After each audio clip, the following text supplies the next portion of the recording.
Основа на пресметките на сиромаштијата се приходите, а прагот на сиромаштија е дефиниран на 60% од медијалниот еквивалентен приход. Според конечните податоци, во 2015 година стапката на сиромашни лица во Република Македонија изнесувала 21,5%.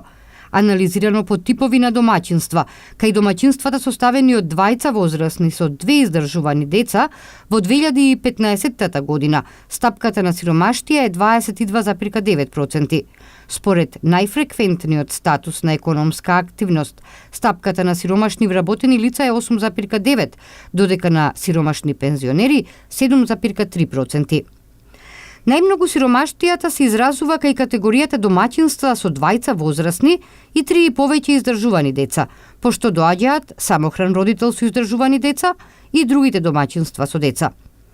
Мерката за нееднаквоста во распределбата на приходите изнесува 33,7%, стои во новата анализа за стапка на сиромаштија објавена од Државниот завод за статистика. Споредбено со претходните 2 години, во 2013-та стапката на сиромаштија била повисока и изнесувала 24,2%, додека во 2014-та 22,1%. Доаѓа ново намалување за последната извештајна година од 21,5% сиромаштија во Република Македонија.